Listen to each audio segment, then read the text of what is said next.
Something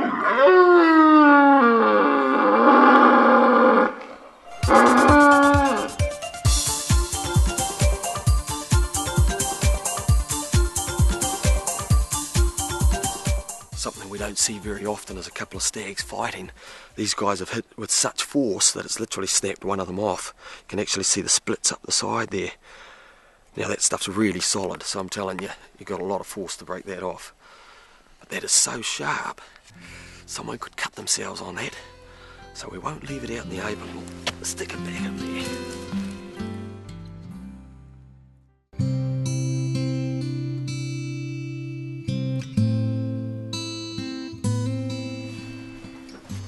An important thing to remember if you're not already familiar with hunting down south, do not underestimate the sheer determination of the sandfly. They are relentless, bloodthirsty and intent on making your life miserable. Do not forget the insect repellent. Whenever we head into a new area, it's pretty much just trial and error and hope for the best.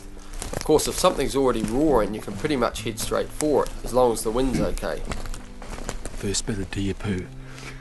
Seen no deer poo, not a single piece of deer poo for the last hour. Finally, but it's about 2 months old. But if it's all quiet, then you've firstly got to discover if there's any deer in the area. So we'll often move quite quickly looking for sign, which includes marks on the ground, droppings and fresh rubbings. If there's no sign, then we don't hang around.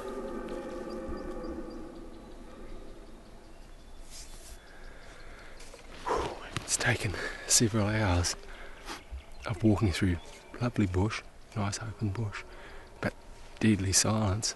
And now we've come just over a little valley. There's a couple of stags in there going off their nut.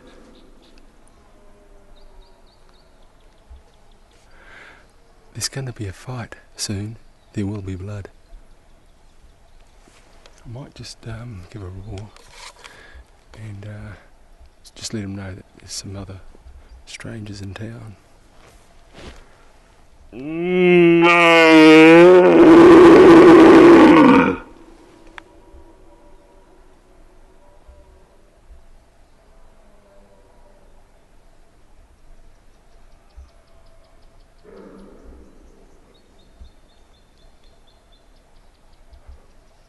I love violence when it comes to stags.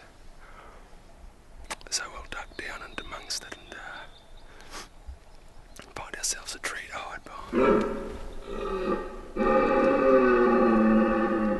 Because we usually try and roar the stags in, we generally don't see many hinds during the roar. But sometimes when a stag won't come, we have to sneak in. And because we tend to be focused on the stag, it's easy to miss a hind on the lookout off to the side.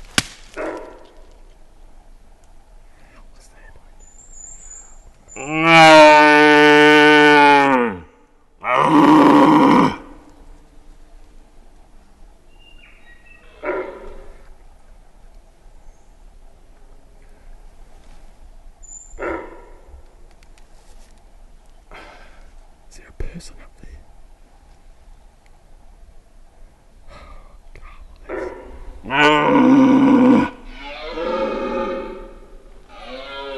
When a hind, or stag for that matter, starts barking, the idea is to keep roaring at him and try and confuse the stag, and often he'll continue roaring. If you can keep him occupied long enough, you may be able to sneak in for a look.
this time of year the stags have got the love drug running through their veins, and we all know what that's like, so they'll sometimes get preoccupied and lose a bit of their usual caution.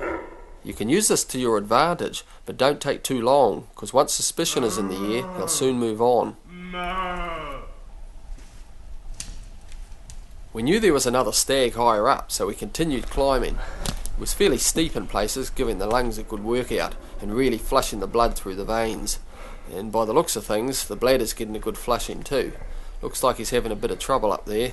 Probably a good idea once you get over 45 to get that prostate checked. Can really speed things up a bit. Oh no, sorry, false alarm. He's just checking the photos. Just missed the May on a bit of hard work, wasn't it? Just a small stag, but he's got a hind.